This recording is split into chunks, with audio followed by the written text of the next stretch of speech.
Mom, you're still getting the $5,000 from Sarah every month, right? Andrew's voice cut through the quiet kitchen like glass. He set a bouquet of lilies on the table, their scent sharp and sweet, but I couldn't focus on flowers. My chest tightened. $5,000. For the past 7 months, I'd been surviving on church food drives and small kindnesses from neighbors. My hands trembled as I whispered, "Andrew, the church has been helping me get by." His handsome face stiffened, the warmth vanishing. And then she walked in, Sarah, his wife, radiant in silk and diamonds, perfume trailing like a warning. Her smile was dazzling, but her eyes cold as winter ice. She didn't know this day would be the last she wore her elegance in my house. I'm Eleanor Whitman, 68, a widow living alone in a modest home on the edge of Dallas, Texas.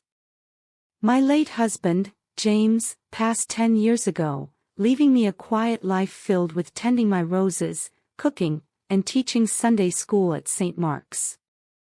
Life was simple, but enough, until age and rising costs made even basics a struggle. Andrew, 39, my only son, had become a millionaire tech entrepreneur. Mansions, Teslas, private jets, he had everything. And I had raised him with love, believing he'd grow into a good, kind man. So when he stepped through my door that afternoon, sunlight spilling across the wooden floors, I felt my heart swell, until he spoke. "Mom, Sarah still sends you $5,000 every month, right?" My throat went dry. My fingers clenched the edge of my worn tablecloth. 5,000.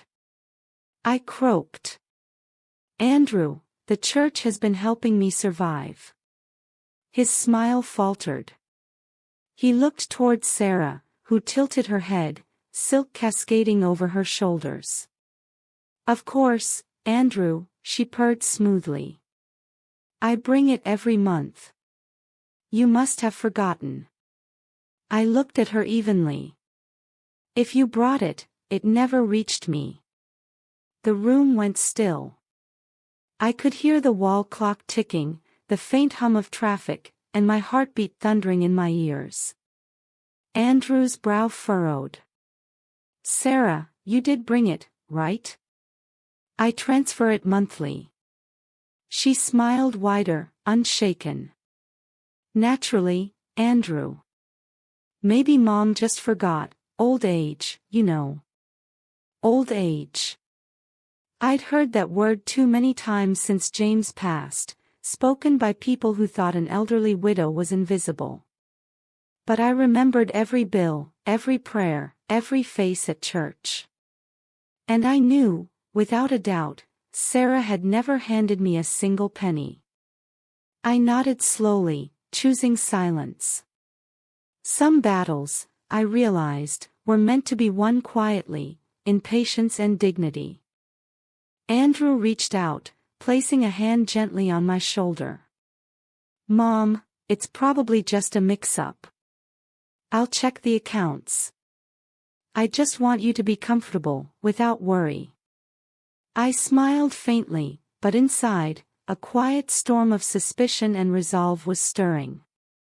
I said nothing, simply cleared the table and poured him a glass of orange juice.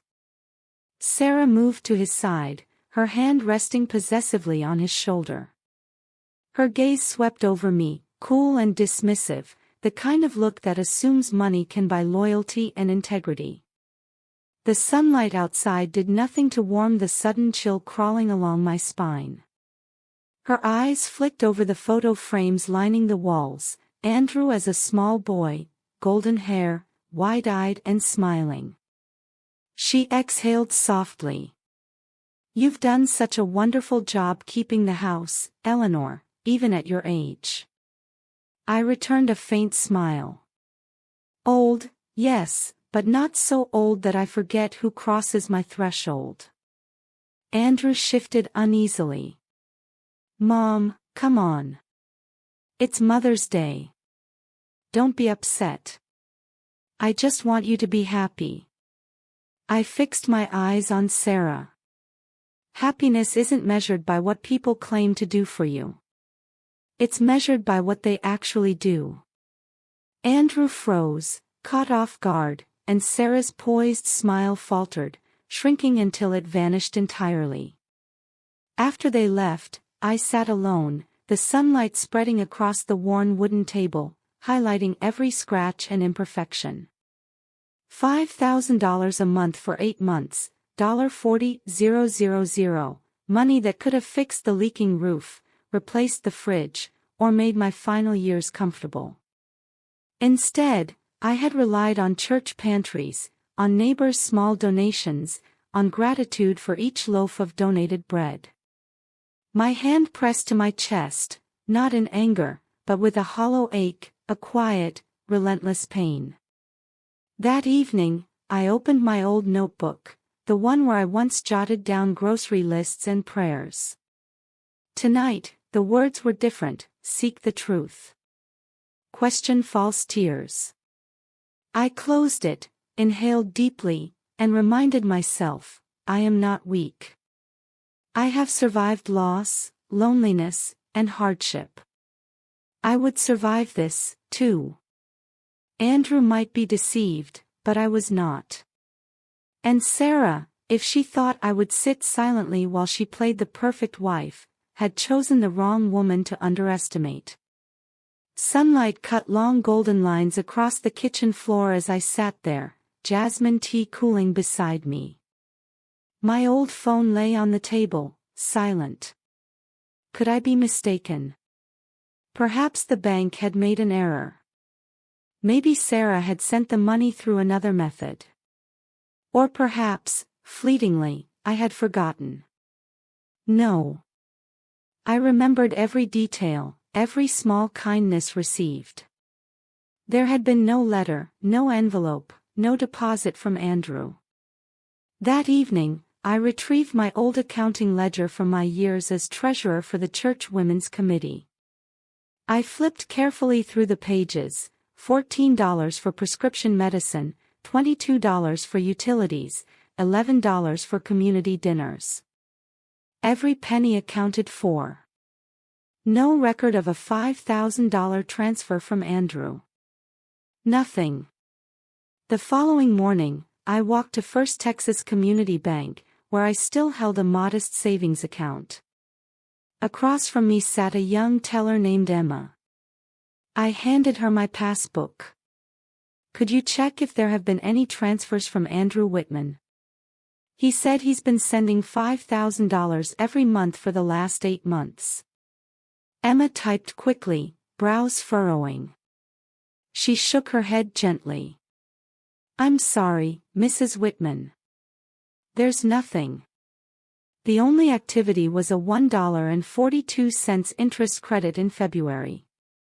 I nodded, thanked her, and stepped outside. The brisk Texas wind tangled through my gray hair. 8 months. No transfers, no envelopes, no letters. I had clipped coupons, bought canned soup instead of fresh vegetables, and silently thanked God each time the church delivered food. And now I knew, no one had helped me but my own hands and faith. The realization burned quietly in my chest, but it was no longer despair. It was resolve. I would uncover the truth. I would make sure that no deception, no matter how polished, would strip me of my dignity again. I had grown used to eating alone, counting coins before heading to the corner store, never imagining that behind Andrew's quiet politeness lay a carefully crafted lie. I returned home, set my purse on the worn chair, and sank into it, motionless. The ticking of the old wall clock, a gift from James on our 40th anniversary, echoed through the room. Each slow-moving minute hand seemed to whisper, "The truth is coming." That afternoon, I attended St. Mark's Church as usual. Reverend Thompson, who had known me for over 2 decades, noticed me sitting quietly in the back pew after the service. He approached, his voice gentle. "Eleanor, are you all right? You seem troubled today." I managed a faint smile, hiding the shaking of my hands. "I'm trying to figure out why Andrew's letters and transfers never arrived," I admitted softly. He placed a comforting hand on my shoulder. "The Lord has a way of revealing the truth, Eleanor. Don't lose faith." I nodded, but faith alone no longer felt sufficient. I needed proof, a record, action. That night, I opened a brown leather notebook Andrew had given me for my 60th birthday. For the first time, instead of jotting down prayers, I wrote, "If they are lying, I will make them answer through the law." I pressed the pen firmly, letting the words glow like a vow beneath the lamp's soft light. From that day forward, I documented everything. Every visit from Sarah, every conversation, every word was noted with precision. Thursday, June 14th, Sarah brought a cake. "The money's been sent." "Perhaps the bank delayed it," she said. No envelope, no proof. Saturday, July 12th, a call from her claiming a charity meeting, faint restaurant music audible in the background. Line by line, I recorded it all, calmly, methodically, with the careful eye of someone who had spent decades balancing accounts. Sarah continued her visits, always flawless, designer dresses, high-end handbags, sparkling heels. She brought small gifts, flowers, cookies, scented candles, but never an envelope.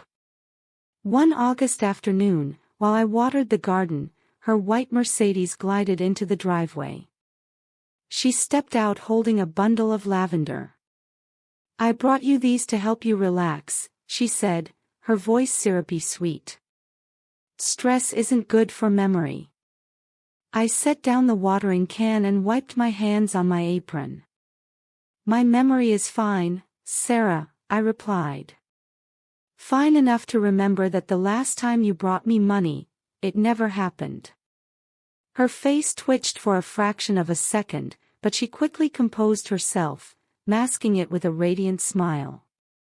"Oh, Eleanor, you must be mistaken.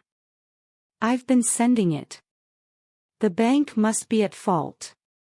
I smiled gently as I began arranging the lavender. "Perhaps. But I already checked. Nothing has come through for 8 months." Silence fell over the garden. Even the sparrows paused on the fence. Sarah fiddled nervously with her necklace. "I'll double-check," she murmured, hurrying back to her car, leaving a lingering trail of expensive perfume behind. I watched her drive away, a mixture of clarity and bitter satisfaction filling my chest. She had lied, and she knew that I knew. That evening, I wrote in my notebook, August 22nd. Lied, uneasy, left early. Each line hit like a hammer, but it no longer crushed me. I was no longer the frail widow praying silently. I was Eleanor Whitman, survivor of loss, financial hardship, and deceit. And I would survive this, too, to reclaim the truth. Over the next few weeks, I discreetly contacted Andrew's bank, asking about family gift transfers.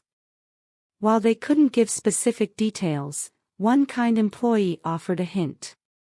If funds were transferred, they would have to land in an account under your name. If nothing appears, perhaps another account is being used in your name.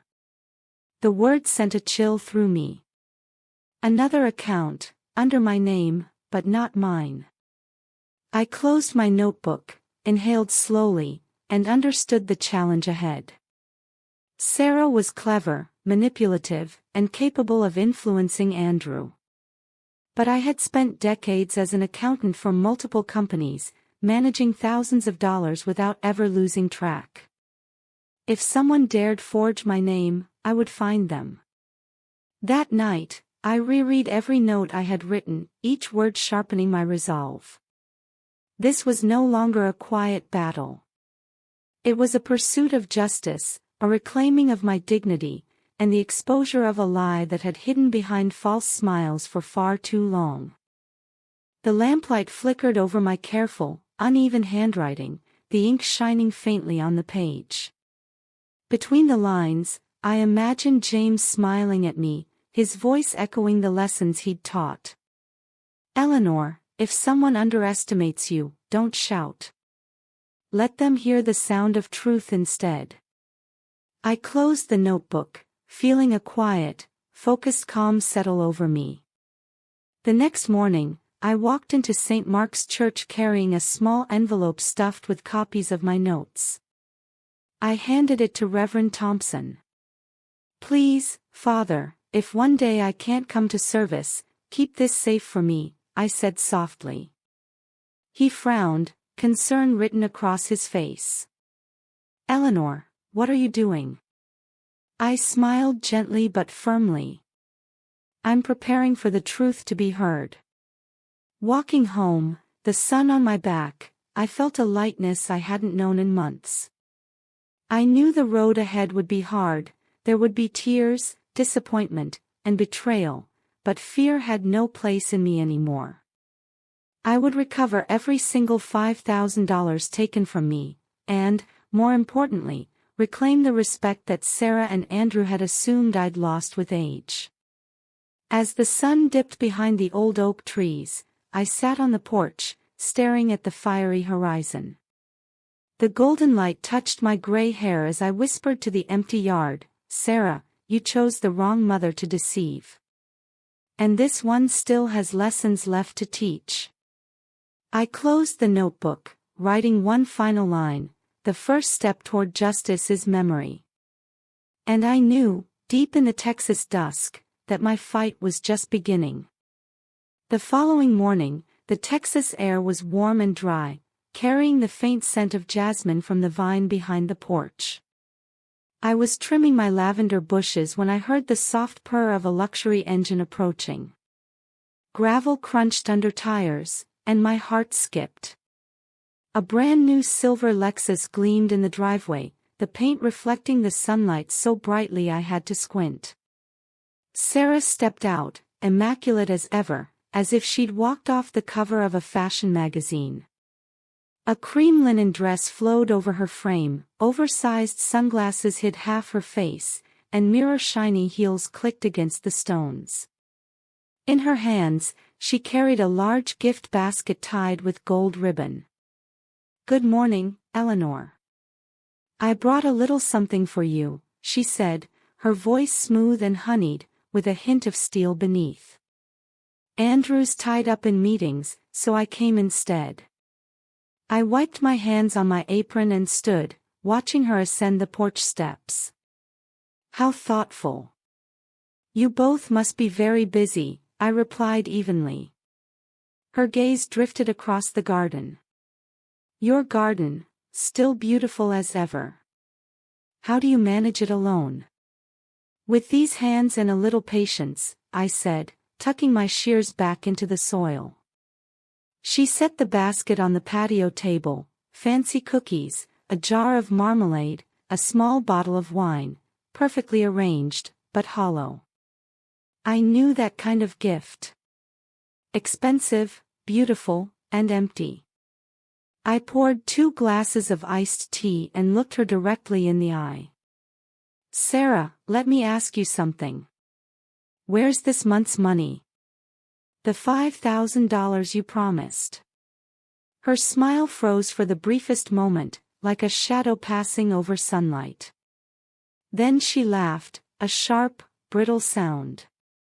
"Oh, Eleanor, I must have left it in the car," she said, fidgeting nervously with the iced tea. I glanced toward the driveway. The Lexus sparkled under the morning sun, temporary plates still clinging to the frame, a recent purchase, no doubt. I smiled faintly. "Nice car, Sarah. Must have been expensive." She shrugged lightly, her laugh brittle. "Oh, not really. Upgraded for work, Image matters in my boutique. Of course, I said calmly. A new car for work, and the envelopes keep getting left behind. How convenient. Her face stiffened for a split second before she forced another smile. You don't trust me anymore, do you? Next time, I'll bring the bank receipt. I said nothing. We sat in silence, the porch fan whirring softly above, the cicadas humming like restless ghosts in the yard. After a pause, Sarah stood, checking her watch as if to escape the tension she had created. I watched her leave, the quiet knowing in my chest growing stronger. I have to run, client meeting. Don't worry, I'll remind Andrew to resend the money through the bank. Sorry for any small mix-up. I nodded. All right. Go on, then. And don't forget the envelope in your car this time. Sarah paused for a moment, her thin smile a mix of irritation and caution. You are very sharp, Eleanor, she said, then turned and walked down the porch steps. The sharp click of her heels against the wood echoed like a slow, relentless clock. The Lexus door slammed, the engine roared to life, and within moments, the silver car disappeared down the road, leaving a blinding trail of sunlight in its wake. When the sound faded, I sank back into the chair, fingers interlaced, the weight on my chest pressing deep. Doubt had vanished. I knew the truth. Slowly, I rose and walked back into the house. Each step on the old wooden floor felt like a heartbeat marking a countdown. I opened the drawer, retrieved my brown leather notebook, and wrote. September 10th, Sarah came alone, brought a gift basket, claimed she left the money in the car. New Lexus, no proof. Voice unsteady, avoided eye contact. I set down the pen, breathing deeply. My hands trembled slightly, but my determination remained unshaken. That afternoon, I went to the post office down the street. The public phone there offered privacy. I didn't want to call from home, not when I suspected Sarah could be watching. I dialed Andrew's company, keeping my tone calm, polite. Hello, this is Eleanor Whitman, Andrew Whitman's mother. I need to speak with someone in accounting regarding a personal matter. After a short hold, a professional-sounding woman answered. This is Laura Benson, head accountant. Mrs. Whitman, how can I help? I gripped the receiver, steadying my voice. Thank you, Laura. I just need to confirm something. My son mentioned that $5,000 each month has been deducted from his personal account to be sent to me. Is that correct? There was a pause. Then Laura replied carefully, Mrs. Whitman, I can't disclose private details, but I can check. A few moments later, she continued. Yes, there are automated transfers of that exact amount on the same day each month. But I'm not sure where the funds went. To where? I asked, my heart tightening. I'm not certain. The recipient's name matches yours, but the account number is different. I assumed it was yours. A chill ran down my spine.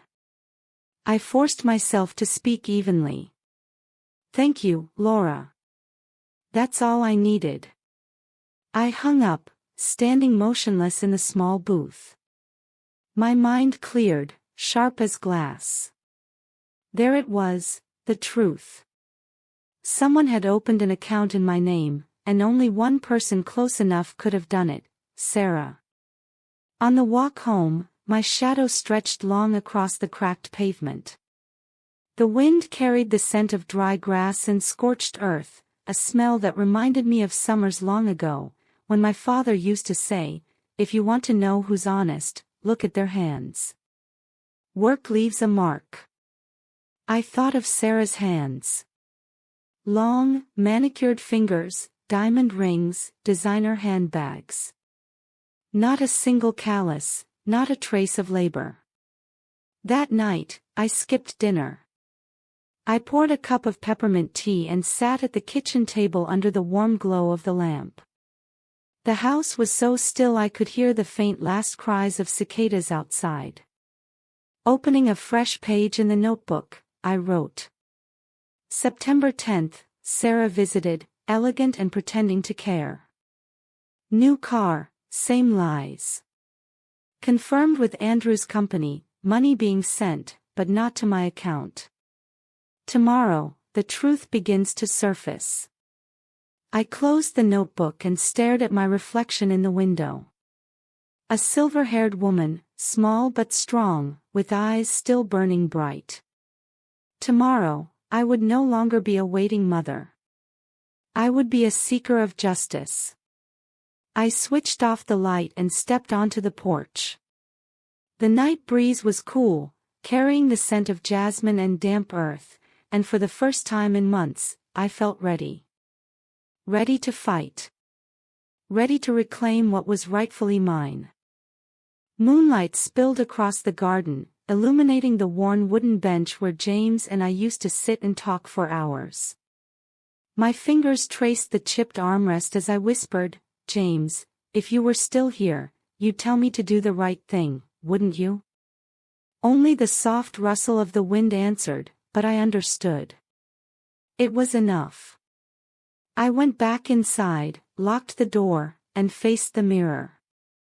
The woman staring back wasn't weary or defeated.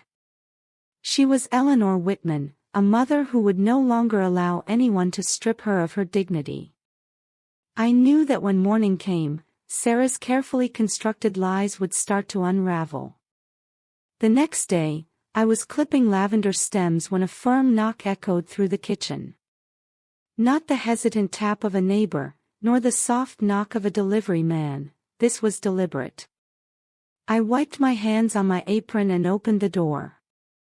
A tall, middle-aged man stood on the porch, his graying hair neatly combed, charcoal suit slightly travel-worn.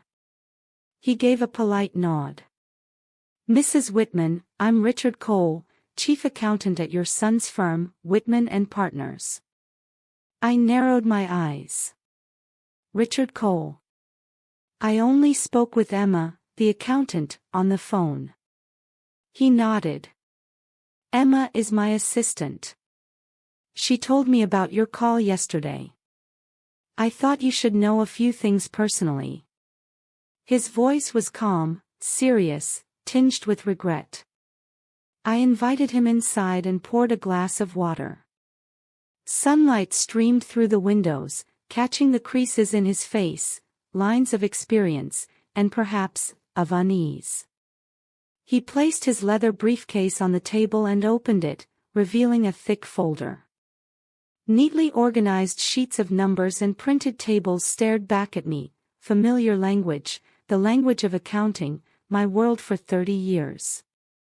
Sliding the folder toward me, he said slowly, "These are copies of 8 transfers, $5,000 each, $40,000 total. The recipient, an account under the name Sarah Whitman."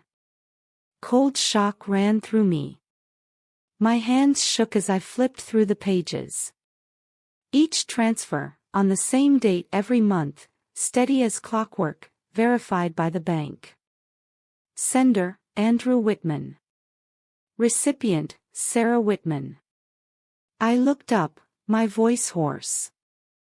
"Mr. Cole, who opened that account?" He sighed, removed his glasses, and wiped them carefully. "Your daughter-in-law. Every sub-account document bears her signature, along with a signed authorization from Andrew." I froze. "Authorization? You mean Andrew allowed her to use my name?" He nodded slowly. "Most likely, he didn't read the forms closely. She provided a copy of your ID, which I suspect was forged, very sophisticated. The system recognized it as your account, but the funds went to her." I pressed a hand to my forehead. The betrayal was staggering.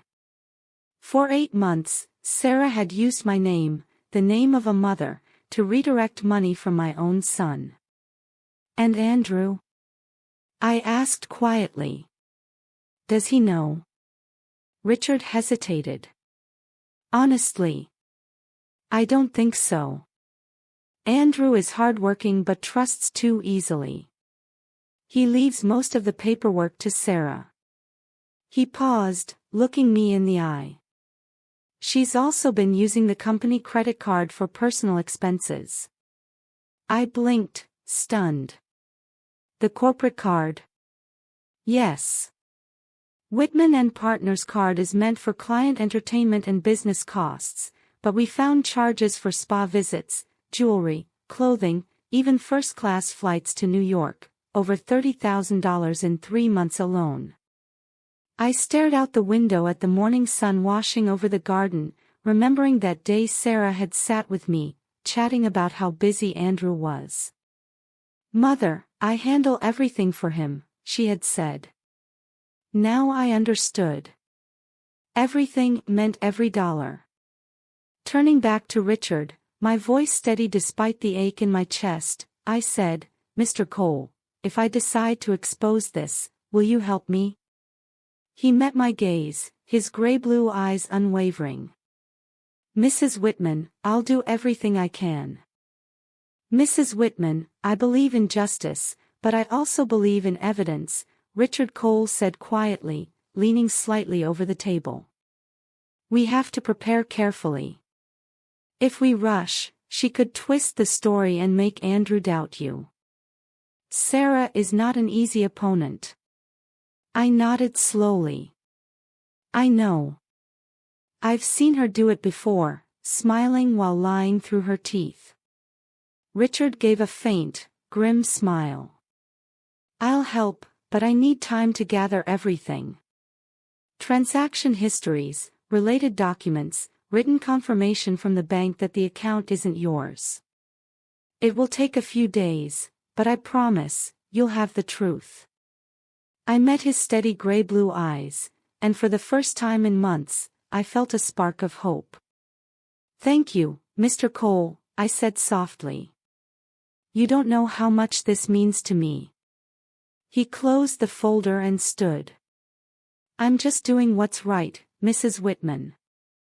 And I'm sorry to say it, but cases like yours are more common than you think.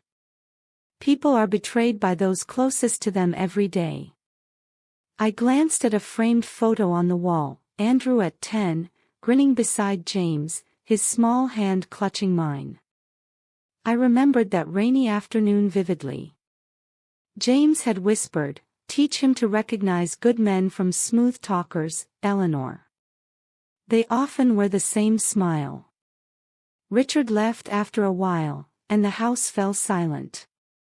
I stared at the folder, each line a record of betrayal, each number a mark of deceit. Carefully, I placed the papers into a small metal box and slid it under the cabinet. Turning the key felt like locking away another piece of my trust. As the afternoon sun spilled across the porch, lighting my silver hair, I brewed a cup of black tea and sat at the kitchen table, gazing at the garden where the lavender swayed gently in the breeze. Outside, the world seemed peaceful, but inside, a quiet fire burned. I opened my notebook to a fresh page and wrote slowly, deliberately. September 11th, Mr. Cole delivered records of 8 transfers, $5,000 each, to an account under the name Sarah Whitman. Sarah is also using the company credit card for personal expenses. Andrew has been deceived, not only me but his own funds as well. I have an ally. The fight begins. I set the pen down and looked out the window. The sky burned crimson, streaking across the clouds. I whispered under my breath, "Sarah, you forgot, I spent 40 years as an accountant. I can read lies and numbers alike. This time, the numbers will speak for me." Closing the notebook, I felt lighter than I had in months. For the first time, I wasn't alone. I had a witness, someone willing to stand beside me. That night, sleep came more easily. The crickets outside counted out hope with each measured chirp. In my dreams, Richard stood in white light, holding the folder, while Sarah staggered back, each secret laid bare. When I awoke, I knew, I was no longer the victim. I was the orchestrator of the truth. 3 days later, every fact in my mind lined up like numbers on a ledger, and I decided it was time to act. I called Andrew. His voice was warm but tinged with exhaustion. "Mom, I'm sorry, work's been crazy. Sarah says she's been checking in on you regularly." I smiled faintly, keeping my tone light. "She has, son. Very thoughtful of her. I'm thinking of inviting you both to dinner Sunday. It's been far too long since we shared a proper meal together." Andrew agreed happily, oblivious to the trap I'd prepared. All Sunday morning, I cooked, not for perfection, but to create an ordinary, welcoming evening. Honey-roasted chicken, mashed potatoes, apple walnut salad, and apple pie, Andrew's childhood favorites. I polished James's silverware and set the table with soft candlelight. Everything was warm, sincere, and carefully arranged to put a liar at ease. When the clock struck 6, the familiar sound of a luxury engine reached my ears. A gleaming silver Lexus rolled into the driveway, polished to a mirror shine. Sarah stepped onto the porch first, flawless as always, soft waves framing her face, an emerald silk dress hugging her figure, and a faint trace of Chanel trailing behind her. Andrew followed, carrying a bouquet of white lilies. "Mom, you look amazing," he said with a grin, placing the flowers carefully on the table. "Thank you, son. God's been kind, and so have you both," I replied, my tone light, even cheerful. Sarah smiled, that self-satisfied curl of her lips I knew so well, the look of someone convinced she controls every string. I poured tea and wine, made small talk about the weather, the lavender in the garden, and the new neighbors down the street. Everything flowed naturally, as if no shadow of doubt had ever touched this house. By the time the main course was served, I lifted my gaze and smiled warmly. "I truly appreciate you both, especially for this month's $5,000. Sarah paused ever so slightly, then gave a bright, practiced smile and sipped her wine. "Oh, Mom, please don't be so formal. I'm just doing what I should." I nodded, playing the part of a grateful, somewhat shy mother. "I'm thrilled. I just bought a new heater. Texas nights get chilly, and thanks to that money, I feel much more comfortable." Her smile widened, smug satisfaction written across her face.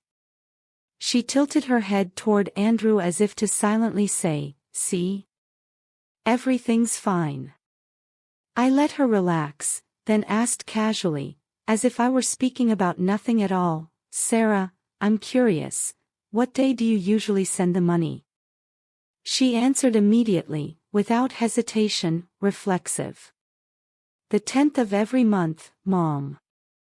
I nodded, pretending to consider it. But before I could speak further, Andrew interjected, frowning slightly. "Wait, not the 10th, honey.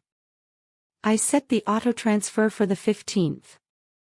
A hush fell over the room. Do you feel that silence, the instant a liar steps right into her own trap? The faint clink of cutlery against porcelain sounded harsh, almost deafening. Sarah blinked a few times, forcing a smile. Andrew tilted his head, confused. "Really?" she said, her voice tight. "I thought you said the 10th. "No, I'm sure it's the 15th," Andrew said firmly. That's when payroll hits. The room became a cool, still place. I smiled faintly and set my fork down. Perfect. I'll go to the bank on the 15th to double-check, just to make sure the system isn't acting up. Sarah laughed, brittle and strained, masking her unease. Oh, Mom, you're so careful. Don't worry. I've been sending it regularly. Andrew's attention shifted toward her, about to question her, but she quickly changed the subject to work and the weather. I remained silent, observing, my calm absolute, the calm of someone who knows she set the perfect trap. After dinner, I brought out dessert, golden apple pie, cinnamon drifting through the room. Andrew complimented it, but Sarah barely touched a slice, glancing at her watch as if eager to escape. I could see the tension coiling inside her, the first signs of panic in a room she thought she controlled. At the door, I said softly, "Thank you both for coming. I haven't laughed this much in a long time. Remember, I'll check the account on the 15th, just to be certain the bank system isn't acting up." Sarah forced another polite smile. "Yes, Mom. I'm sure there won't be any problems." Andrew kissed my cheek, his eyes warm as always. But I noticed something new, a faint line of doubt crossing his gaze. When the Lexus pulled away, I stood in the doorway, watching the taillights fade into the night. The wind stirred through the yard, rattling the wooden door. I went back inside and closed it quietly. What I felt wasn't triumph. It was release. I walked to the small office off the kitchen, turning on the computer. The screen's glow illuminated James's photo on the desk. His gentle, reassuring smile felt like a quiet push forward. I opened my email and typed to the two people I trusted most, Richard Cole, my steadfast ally in truth, and Amelia Rowe, my old college friend and expert in financial fraud. I typed deliberately, heartbeat steady, eyes sharp. Subject: It's time to begin. Richard, Amelia, everything is ready. I just confirmed Sarah lied about the transfer date. They think I believe them, but they contradicted each other right to my face. The numbers will speak for themselves. I carefully typed the final instructions to Richard and Amelia. Please move forward with the plan.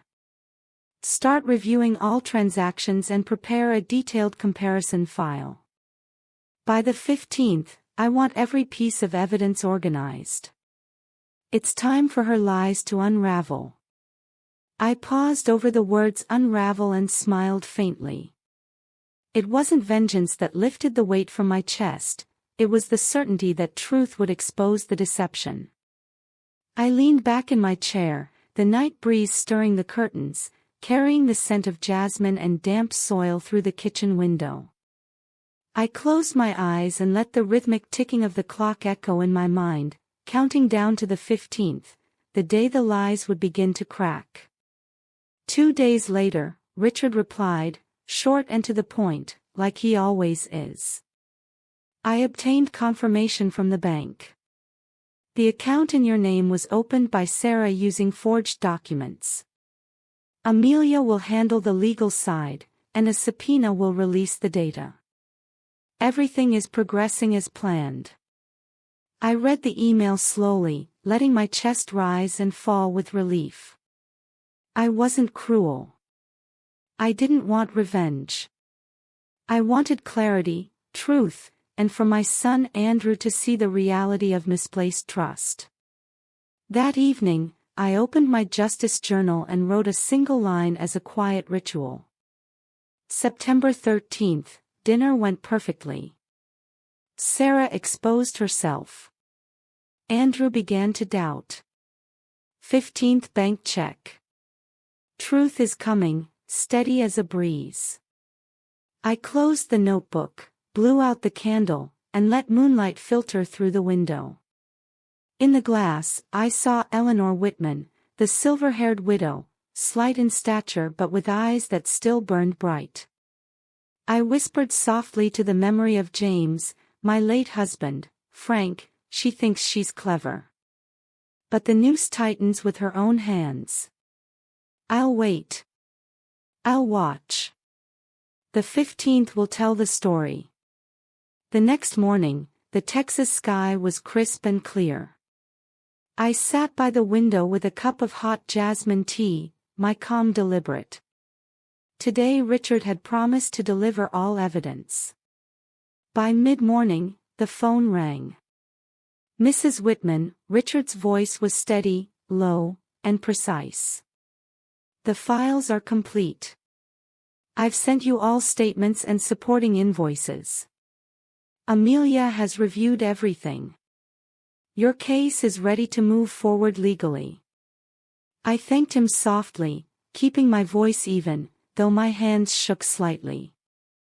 I never imagined I would need an accountant and a financial fraud expert at my age just to protect the money Andrew intended for me. 15 minutes later, the mail carrier knocked. A large, sealed manila envelope lay on the table, stamped confidential, Hayes Financial Records. I stared at it for a long moment before opening it carefully. Inside were crisp, clean printouts, 8 transfers of $5,000 each, $40,000 in total. The sender, Andrew Whitman. Recipient, Sarah Whitman. Bold, even lines on official bank paper. I read the documents twice, disbelief etched into my chest. The numbers confirmed everything. At the bottom of the stack was a note in Richard's precise blue ink, Mrs. Whitman, Sarah used this as a personal account.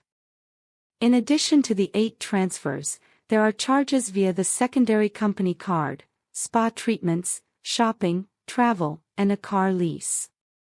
Total spent over 8 months, $47,800. I sat silently, letting the morning sunlight spill over the pages. Pale gold washed across the truth. I turned to the next sheet, a Houston spa receipt for $1,200, Cancun travel for $3,600, a new Lexus with a $15,000 down payment. Each line was a wound, a betrayal laid bare. I remembered her walking into my house, polished, perfumed, offering gifts and soft words, "Mother, I just want you to know I care for you." And now I knew, her care meant draining every dollar that bore my name. I reached for my brown leather notebook, my justice journal, and carefully wrote the date. September 17th, received Richard's records.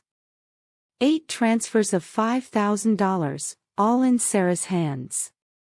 Additional charges, spa, travel, new car, $47,800 total. The price of trust. I set the pen down, leaned back, and exhaled slowly. For the first time in months, the weight in my chest lifted. The truth was no longer hidden. My hands shook, not from fear, but from the quiet power of reclaiming something that had been stolen, my dignity. That afternoon, Amelia Rowe called. Her voice was precise, practiced, seasoned by years of courtroom battles. "Mrs. Whitman, I've reviewed all the files Richard sent. Every document is airtight. This is a textbook case of elder financial exploitation. You can pursue civil or criminal charges, it's your choice." I paused, letting the weight of her words settle. "Not yet," I said quietly. "I don't want the court involved before Andrew sees the truth himself. He must witness it firsthand. Only then will it matter." Amelia was silent for a moment, then her voice softened. "You're right. Nothing pierces deeper than a son realizing his wife has betrayed his mother's trust." "I'd like Reverend Thompson to help," I said. "We'll host a small charity dinner, a pretext. I want them to come naturally, without suspicion. Amelia gave a soft laugh, knowing. A staged evening to expose the lies. Brilliant, Eleanor. I'll ask Richard to condense the files. Andrew will get a summary he can't ignore. As dusk settled over St. Mary's, I drove to the old stone church. The red-orange glow painted the steps as Reverend Thompson arranged wooden chairs for the event.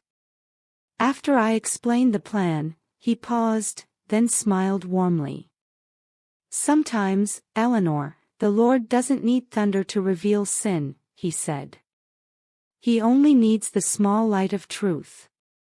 I squeezed his hand, thankful. I want Andrew to see that light, not for revenge, but so he stops being blind. On the way home, I stopped at the corner store for a few final touches for the evening. Outside, everything appeared serene, as if the world had no inkling of the storm that was coming. Once home, I spread Richard's documents across the dining table, statements, receipts, invoices, every piece of evidence. Using a red pen, I highlighted the suspicious transfers, then placed them into a thick beige envelope. On the front, I wrote in bold letters, "Donation documents, Senior Assistance Fund."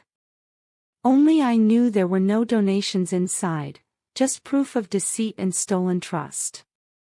I sat quietly for a long moment, my hands trembling not from fear, but from the steady beat of a heart that had been numb for too long. For decades, I had believed myself a fragile widow, someone who simply needed protection. But the evidence reminded me of the truth: I had never been weak. I had only been deceived into thinking so. Pouring a glass of water, I gazed out into the backyard. The stars were brilliant, the night so quiet I could hear crickets between the rustling wind. I remembered James's words, "If someone hurts you, don't pray for their apology. Let them see themselves in the mirror." I whispered, "I'm about to do exactly that." At 8 p.m., the phone rang. Richard's voice was steady. "Mrs. Whitman, Amelia has everything prepared should you decide to file, but I respect your timing.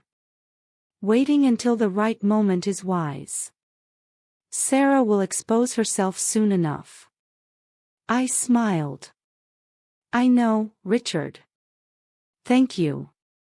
You've done more than an accountant's job, you've helped me believe in justice again." I locked the files in the cabinet beneath the drawer holding family photos.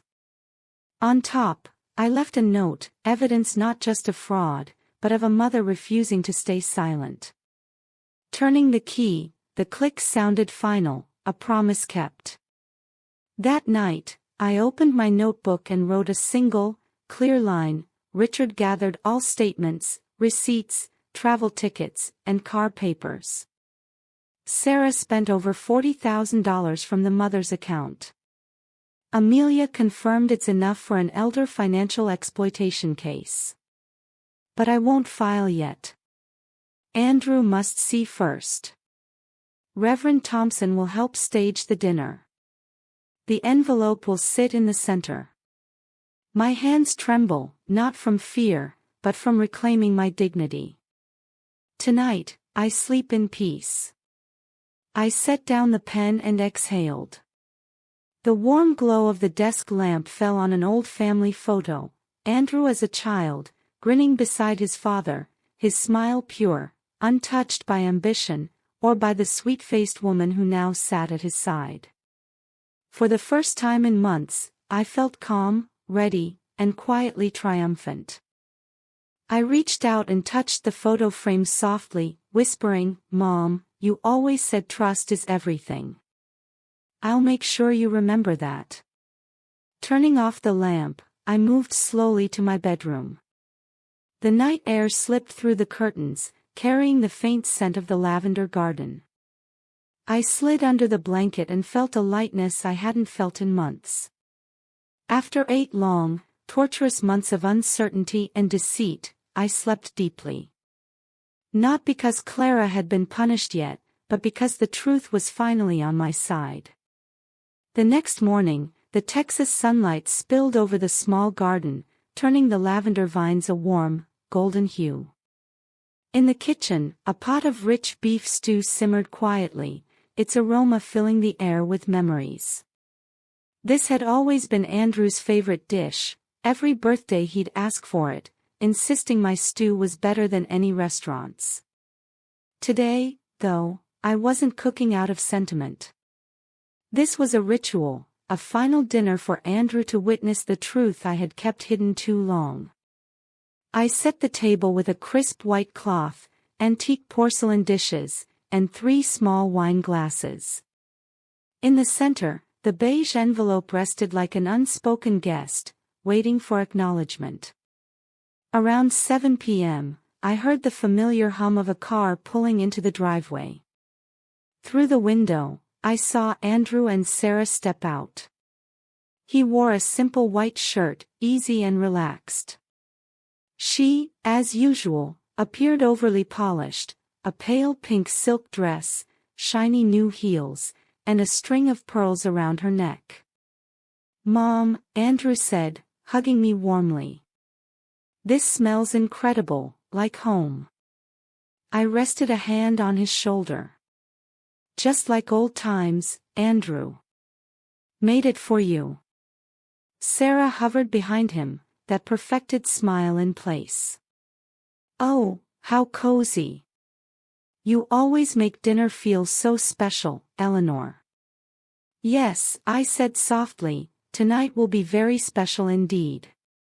15 minutes later, Reverend Thompson arrived, holding a large white envelope wrapped carefully. "Sorry I'm late," he said, handing it to me. "These are the donation papers you asked me to bring." I nodded, gesturing for him to sit. Sarah tilted her head, syrupy tone laced with curiosity. "So this really is a charity dinner?" "I thought you were joking, Eleanor." I poured wine for everyone, smiling gently. "A dinner to talk about trust, generosity, and honesty." Her composure stiffened for a moment, but she quickly smoothed it out. Andrew, unaware of the undercurrent, chatted easily as we all took our seats. I opened the envelope Reverend Thompson had brought. Inside, every document was neat, precise, Bennett's work shining in every line. I pulled the top sheet forward. "Andrew," I said slowly, "this is the record of all donations purportedly made to me over the past 8 months.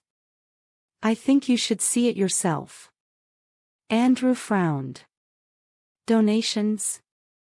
"Mom, I've been sending transfers every month." I slid the statement toward him. Bold print, clear lines. Recipient, Sarah Whitman. Amount, $5,000. Date, 15th of each month. Andrew froze. His eyes widened, confusion deepening into shock. Sarah immediately jumped in, voice high-pitched but sweet. "Oh, that must be some kind of mistake, Eleanor. You've received the money, right? Banks mix up names all the time." I kept my tone calm. "Is that so? Then perhaps you can explain this $1,200 spa charge in Houston, billed to the secondary account in your name?" Her face tensed, forced into a brittle laugh. "Oh, maybe someone used my name by accident." Before she could continue, a firm male voice interrupted from the doorway. "No, Mrs. Whitman. No one used her name by accident. I prepared these records myself." Every eye turned. Sarah's face went pale. Andrew looked puzzled. "I'm Richard Cole," he said, stepping forward with more printed pages in hand. "Chief accountant at your firm. Mrs. Whitman authorized me to investigate the transfers made under her name." The room seemed to freeze in that moment, the hum of the evening, the faint clink of silverware, all fading into the weight of the truth. I stood, facing Sarah, my hands steady. Bennett has verified every transfer, every signature, every transaction. 8 deposits, $5,000 each. Not once did they reach me. Andrew turned toward his wife, his voice trembling with disbelief. Sarah, what is this? Her hand shot out to touch his, tears glistening in her eyes. I just borrowed it. I was going to repay it. I didn't want to upset your mother. I let out a soft sigh. 8 months of borrowing, yes, but forged documents under your mother-in-law's name? Her sobs intensified, but I could hear no guilt, only panic and desperation. Andrew's eyes burned with fury. He yanked his hand away. What did you do to my mother? His voice shook, rising with every word. I sent that money so she could live comfortably. You turned it into cars, spas, vacations, and lied to my face. Sarah stepped back, her face drained of color. You don't understand. I wanted enough. Andrew slammed his palm on the table. The glass rattled sharply.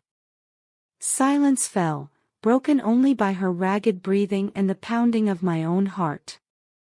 Reverend Thompson, who had been quietly observing, finally spoke, voice calm but resonant. Sometimes, God doesn't need to punish. He simply lets people see themselves. I sat, voice steady. You know, I didn't need that money. What I needed was respect. You took that not only from me, but from your husband, too. Her voice trembled as she stammered. Mother. I'm sorry. I just wanted to help Andrew manage things better. I didn't mean. I cut her off. Stop lying. You didn't help. You stole. Bennett stepped forward, placing the final folder in front of Andrew. Here are the originals, Mr. Whitman.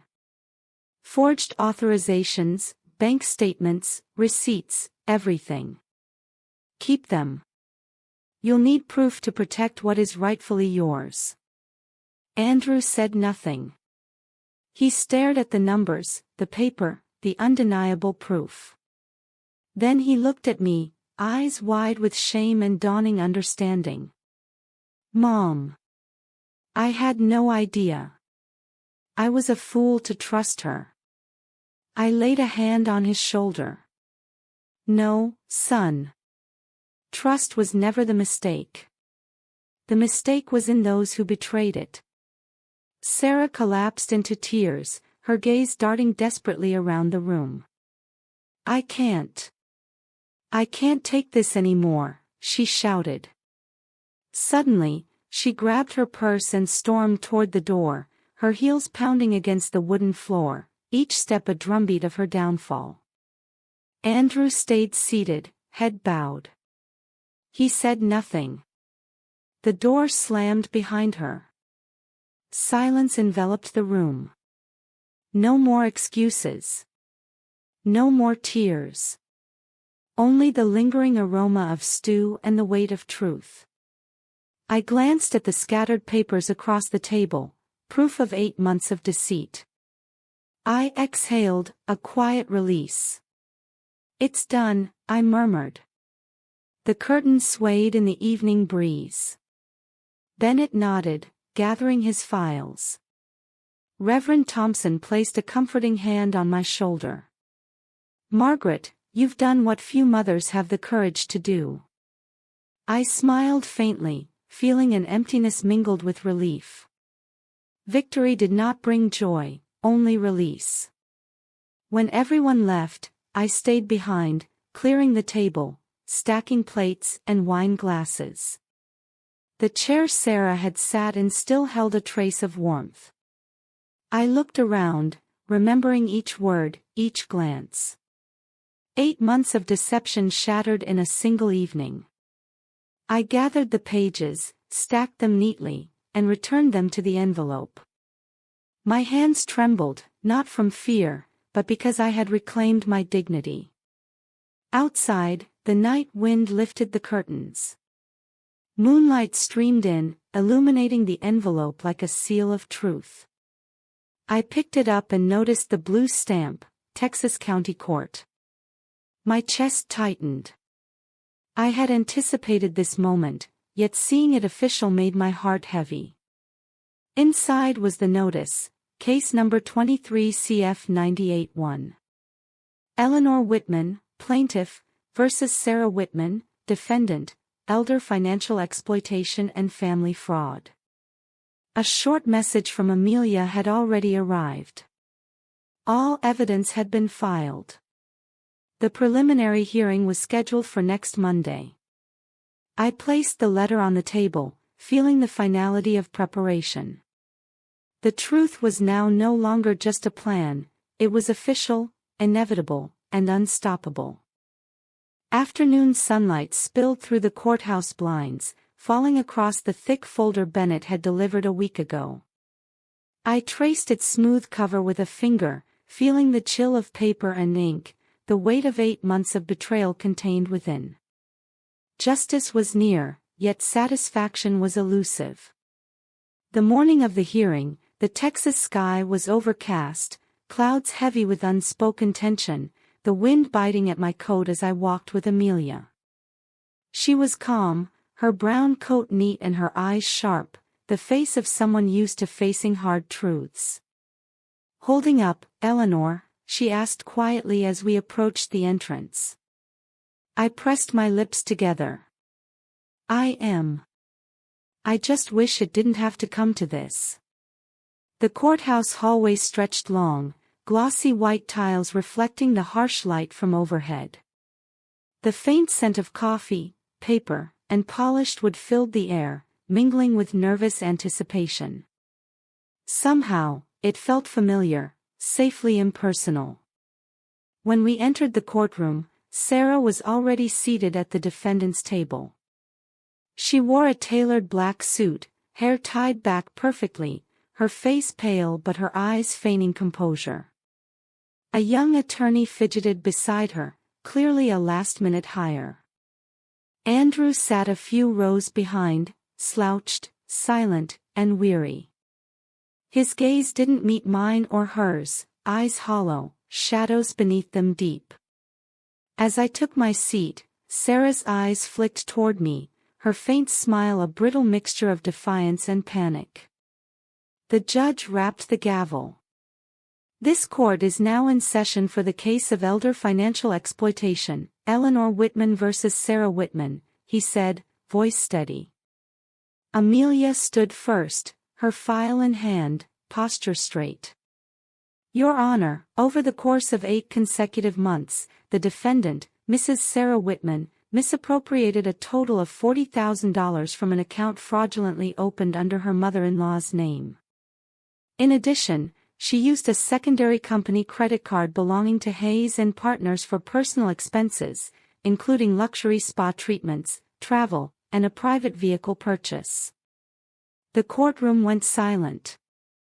Amelia laid out the evidence, bank statements, receipts, invoices for the Lexus, Cancun travel tickets, each document placed with deliberate precision.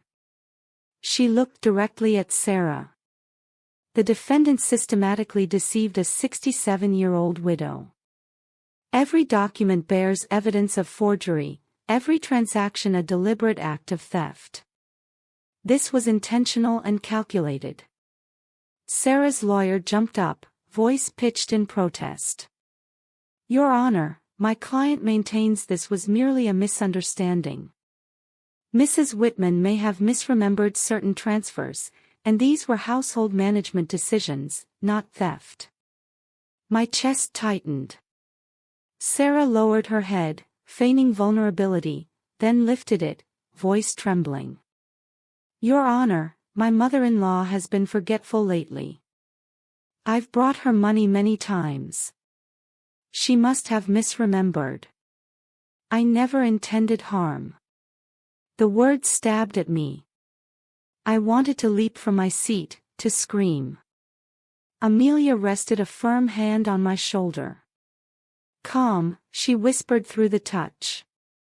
Then she stepped forward, voice sharp and unwavering. Your Honor, Mrs. Whitman's memory is precise. She documented each visit, every word the defendant spoke, over 8 months. Her journal provides a complete account of the interactions and matches each bank transaction. This is not faulty memory, this is meticulous record-keeping. She held up my brown leather notebook, worn but sturdy. Every entry corroborates the financial evidence. Every line confirms the defendant's deception. A murmur rippled through the courtroom. The judge adjusted his glasses, flipping through the pages slowly, then turned toward Richard Cole, who had been seated quietly. Mr. Cole, can you confirm the accuracy of these figures? Richard stood, composed, eyes steady. Your Honor, I am the chief accountant at Hayes & Partners. I confirm that all records and reconciliations are authentic. Transfers made from Mr. Andrew Whitman's personal account were directed to an account under Mrs. Whitman's name, but that account was opened and controlled entirely by the defendant, Mrs. Sarah Whitman. The judge nodded, lips pressed in a thin line, expression grave. The room seemed to hold its breath, the weight of truth settling over everyone. For the first time, the full measure of betrayal was no longer hidden, it was laid bare in black and white, undeniable, and irreversible. I looked at Sarah. She kept her head bowed, fingers clenched tightly in her lap, her face pale and trembling. Amelia stepped forward again, voice steady and unwavering. Your Honor, under the Texas Elder Protection Act, the defendant's actions constitute elder financial exploitation and marital financial fraud. We respectfully request that the court order the defendant to return the full amount, including accrued interest and court fees, and prohibit her from managing or accessing any of Mr. Andrew Whitman's financial accounts for a period of 5 years. A heavy silence fell over the courtroom, broken only by the measured ticking of the wall clock. The judge lifted his gaze, voice firm and deliberate. After reviewing all evidence, documents, and testimonies presented, the court finds in favor of the plaintiff, Mrs. Eleanor Whitman. The defendant, Mrs. Sarah Whitman, is ordered to repay the full amount of $40,000 to Mrs. Whitman. Furthermore, the defendant shall be barred from managing or accessing Mr. Andrew Whitman's financial accounts and must complete a mandatory 6-month financial rehabilitation program.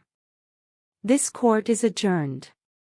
The gavel struck 3 times, sharp and final, echoing like the closing of a steel door. Sarah sank into her chair, trembling, her tears flowing freely now. She turned to Andrew, voice shaking, "You have to believe me. I didn't mean it." Andrew didn't speak. He simply looked past her, eyes hollow, distant. The sight made my chest ache. Triumph did not come with a burst of joy, only a dull, heavy weight. To reclaim justice, I had to witness my son's marriage unravel before him.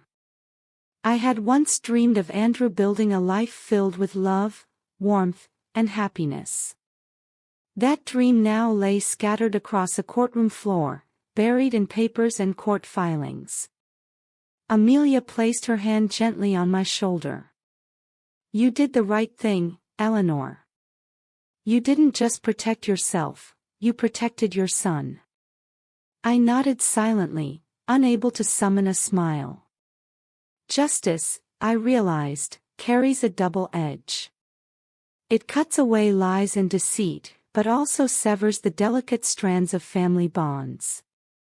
When I stepped outside the courthouse, the sky had turned a deep, stormy gray. Rain fell in heavy sheets, splashing against the stone steps and scattering into 1,000 tiny droplets. I stood under the awning, letting the cold rain hit my face. And yet, inside, I felt a strange lightness. No fanfare, no applause, no cheers, only quiet, solemn peace. I whispered into the rain, "Andrew, I don't know if you can forgive me, but at least I preserved one thing." I held on to the truth. The courthouse faded behind me as I walked down the steps, the rain falling steadily. My heart had found release, even as it ached. Back home, the house returned to its quiet rhythm. No sudden knocks at the door, no unexpected calls. Just the slow tick of the wall clock, sunlight slipping through the curtains, illuminating specks of dust in the still air. Weeks turned into months, and Andrew did not call. No messages, no emails, no casual, "Mom, how are you?" I didn't resent him.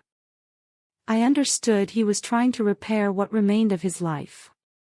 Yet in the silence of night, when moonlight cut across my bedroom window, I would hold my phone, staring at Andrew Whitman in my contacts. Often I would not dial. Sometimes, I just looked, then set it down.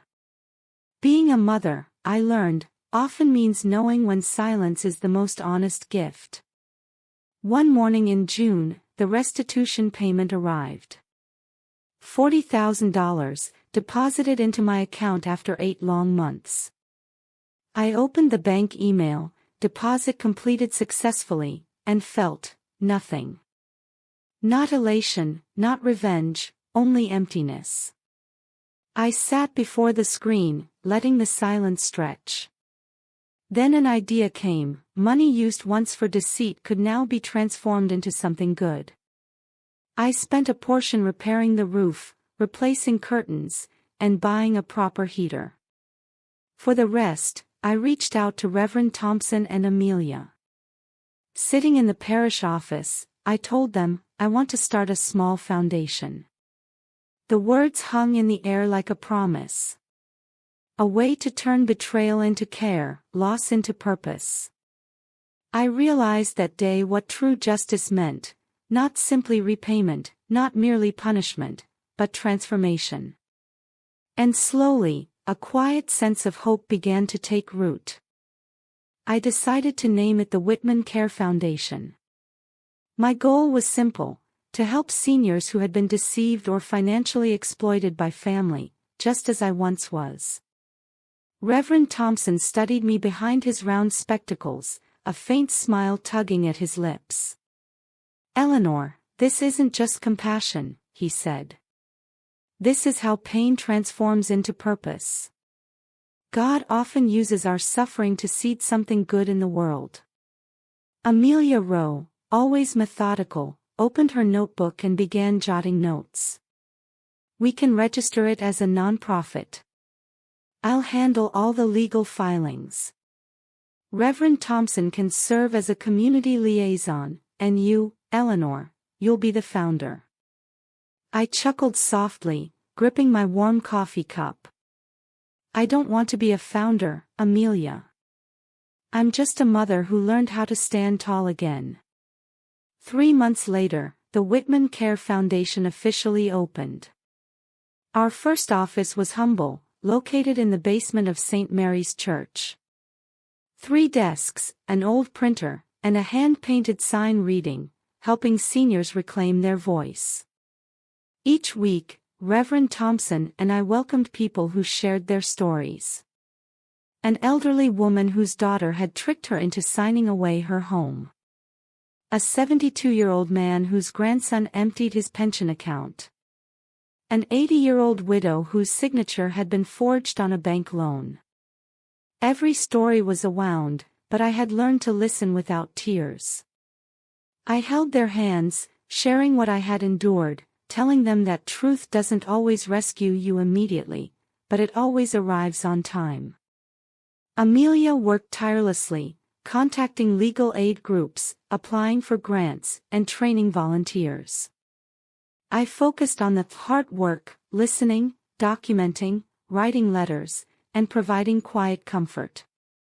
One afternoon, as I was straightening papers, Reverend Thompson said softly, "Eleanor, isn't it remarkable? Pain can become light for others." I smiled, letting the truth of it sink in. Perhaps that's God's way of rewriting endings for those who've been betrayed. As the foundation grew, the media began taking notice. Reporters wanted interviews with the mother who had successfully challenged her wealthy daughter-in-law. Some offered TV appearances, one even suggested a book deal. I refused them all. I didn't want my life to become gossip or spectacle. Peace, I realized, often requires silence.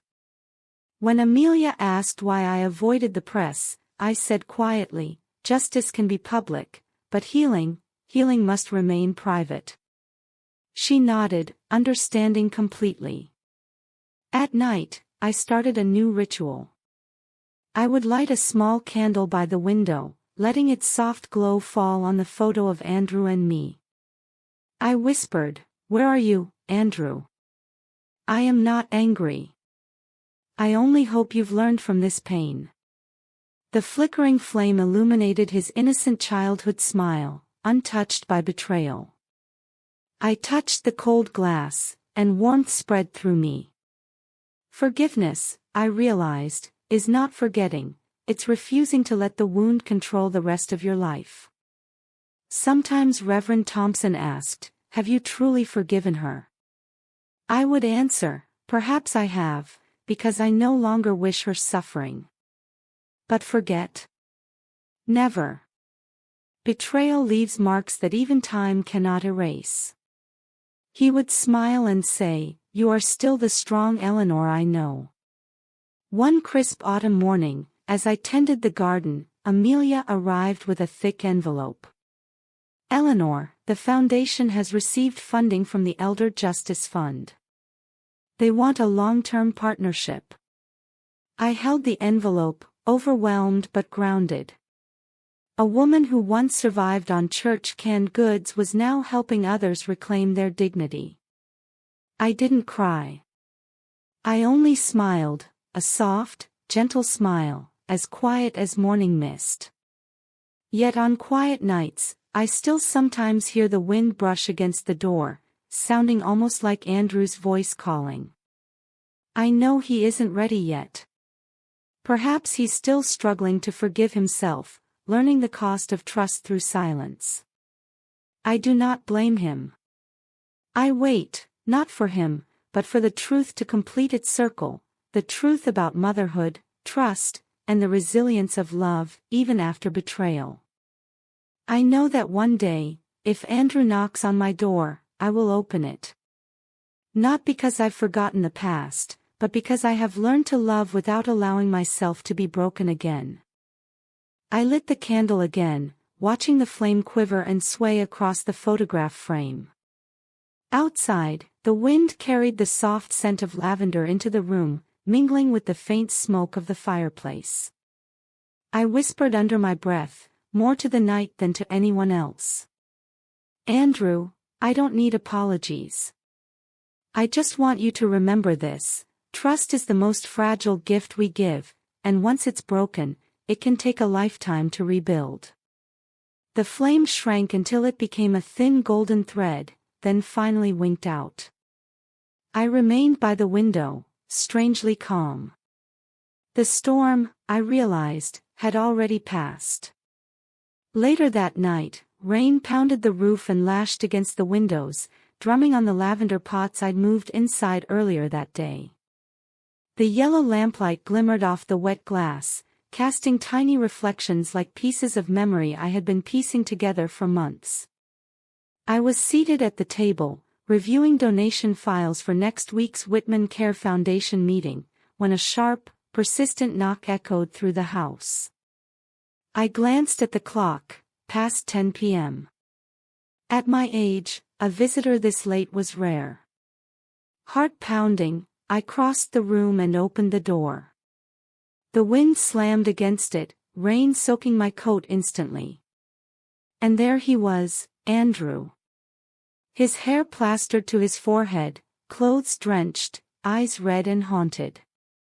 In that instant, I saw the boy I once held in my arms, the child I had taught to tie his shoes, now trembling and weary. "Mom," he croaked, voice breaking. "I'm so sorry. I've been stupid." Before I could answer, he stumbled inside, collapsing onto the wet floor. His body shook with raw, unguarded sobs, and he buried his face in his hands. I just watched, rooted in place, as the man I raised crumbled, the weight of regret pressing down on him. Slowly, I knelt beside him, placing my hand on his shoulder. "Andrew," I murmured, "stand up. Everyone falters. Forgiveness isn't forgetting, it's saving yourself." He lifted his head, rain and tears mingling on his face. "I didn't deserve your trust. I let her manipulate me. I stayed silent while you suffered. Mom. I've lost everything." I shook my head gently and guided him to the sofa, brushing wet strands of hair from his face as I used to do when he was small. Each motion was slow and deliberate, as if haste could shatter this fragile moment. "You don't need to apologize. Just remember, truth never comes late. It waits until we are ready to face it." Andrew didn't speak. He stared into the flickering fire as the rain hammered against the windows like a long-delayed heartbeat awakening. After a long pause, he whispered, hesitant, "She's gone, Mom. Clara. She drained the savings, took what she could from the business, and disappeared. They say she left with someone she knew before we were married." I closed my eyes. No anger, no shock, only a quiet sadness, like the rain itself had already accepted the storm's end. I tried calling, texting, searching everywhere, he admitted, voice trembling. "She only left one message: you trusted the wrong person." I took his hand, warm and steady. "No, Andrew. You just saw the truth too late. But even when trust is broken, it remains what separates us from those who deceive." He leaned into my shoulder like a child finally finding home, his breath uneven but real. A soft sob escaped him. "I lost everything, Mom, career, money, dignity." I stroked his hair, voice calm and measured. "No, son. What you found tonight is far greater, the heart that can acknowledge mistakes, the courage to face them, and the wisdom to keep moving forward." The rain continued until nearly midnight. I brewed ginger tea and handed it to him as he curled up by the fireplace. The steam mingled with the scent of burning wood, filling the room with warmth and quiet safety. "How can you remain so calm after everything?" he asked quietly. I smiled faintly. "Because, Andrew, justice isn't about making someone pay. It's about protecting the truth, guarding the heart, and ensuring that nothing stolen ever takes your soul." Outside, the storm finally eased. Inside, the room glowed with firelight, candlelight, and the soft warmth of reconciliation. And for the first time in months, we simply sat together, letting the silence speak. "It's about restoring balance, Andrew," I said, watching the firelight flicker across the walls. "Clara received exactly what she sowed." He nodded slowly, eyes fixed on the dancing flames. "I only have you left now, Mom." I shook my head gently. "No, you still have yourself. And from this moment, every choice you make will decide if you truly rise again." He was quiet for a long moment, then whispered, "Mom, can I help with your foundation? I want to do something meaningful." Maybe start this weekend. I studied him. His eyes were clear, sincere, stripped of the old defenses, and I felt a rush of emotion I fought to contain. Are you certain, Andrew? I asked. Yes, Mom. I don't want to live like I used to. I want to learn how to use what I have to heal, not to hurt. I smiled faintly. Then come by Saturday. Reverend Thompson will be glad to see you.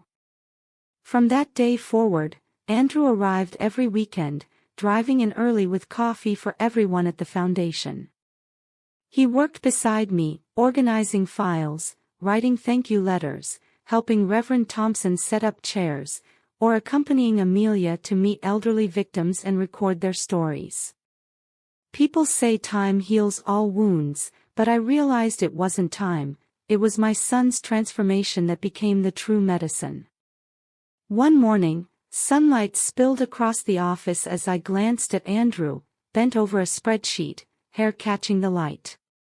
In that instant, I saw the boy who once asked me, Mom, what does honesty really mean, and the little hands that helped wash dishes. My chest swelled with tenderness. Andrew, I called softly. He looked up. You've crossed your own pain, son, I said.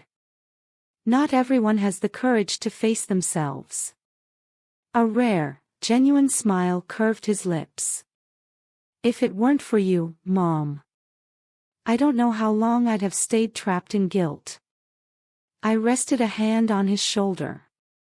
I didn't save you, Andrew.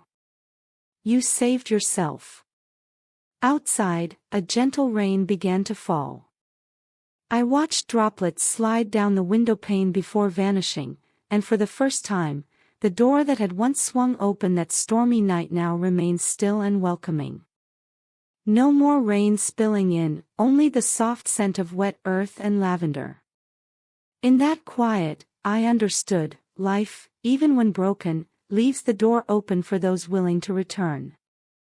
I watched my son smile in the sunlit room and felt the storm had finally passed.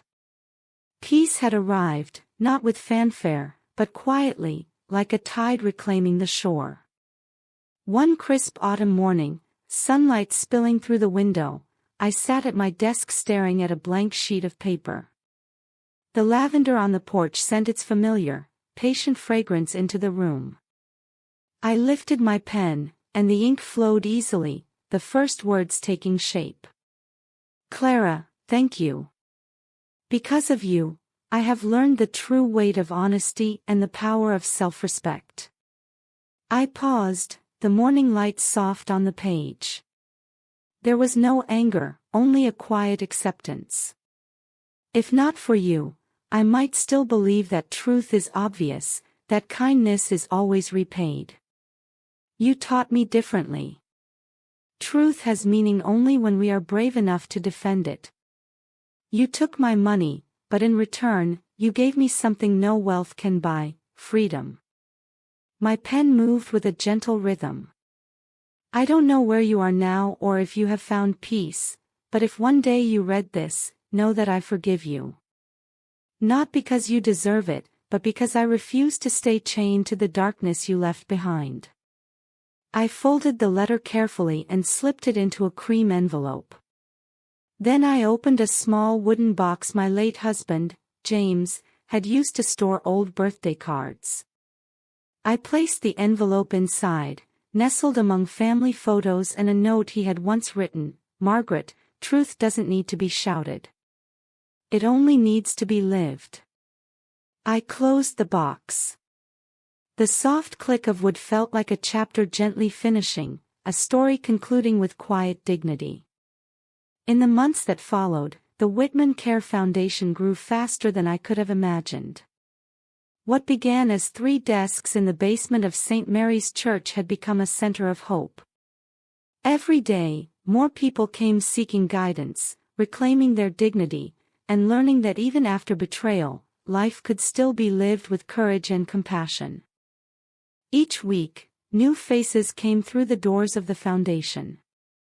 Some arrived with tears streaming down their cheeks, others carried messy folders of papers, and a few simply needed a quiet corner to tell the story they had buried for decades. I saw pieces of myself in each of them, people once deceived, once belittled, yet still clinging to the hope that justice could prevail. Every time we helped someone reclaim their rights, I felt as if I were retrieving a fragment of my own past, long hidden beneath shame and fear. One chilly morning, Andrew stopped by the office, 2 steaming cups of coffee in hand.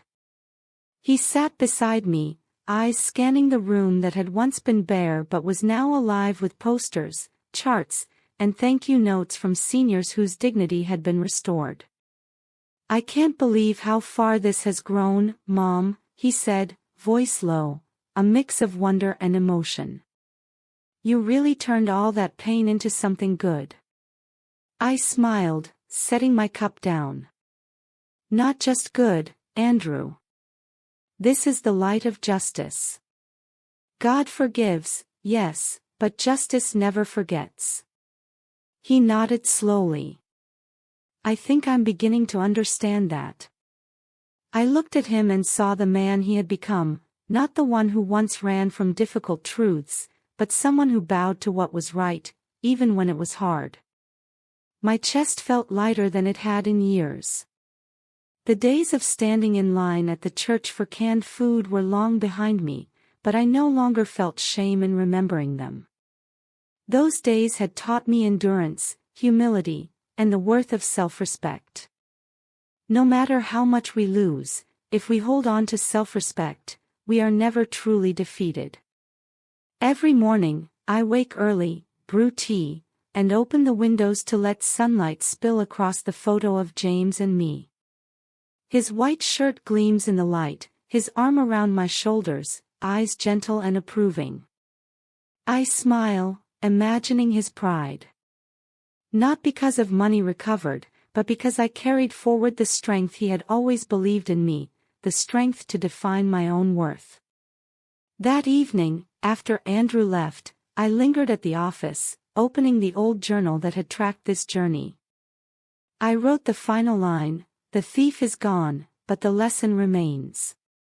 Outside, the sky faded to pale orange, raindrops tapping softly against the roof. I heard the distant church bells tolling slowly, a rhythm like a deep breath marking the passage of time. I closed the journal, feeling as if I had concluded a prayer.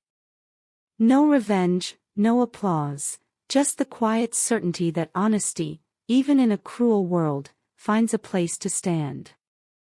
I blew out the candle beside the photo of my husband. Its warmth vanished, leaving only the faint scent of wax, and in that darkness, I whispered, "Thank you, Clara. For taking everything, you taught me the most important lesson: life isn't about holding on, it's about rising again." A year later, spring arrived in Texas. Lavender swayed by the porch in soft breezes, and the morning sky glimmered a silky blue. I was preparing tea when the phone rang, a call from Austin. A woman's bright voice came through, "Mrs. Eleanor Whitman, congratulations. You've been selected as Texas Woman of the Year. The council honors those who advance social justice and senior rights. We'd be honored if you would speak at next week's ceremony." I froze, disbelief mingling with humility. Just a year ago, I was a 67-year-old widow surviving on church aid. Now, they called me a symbol of justice and perseverance. Life has a way of turning toward those who persist in truth. The ceremony was held in the city courthouse's grand hall.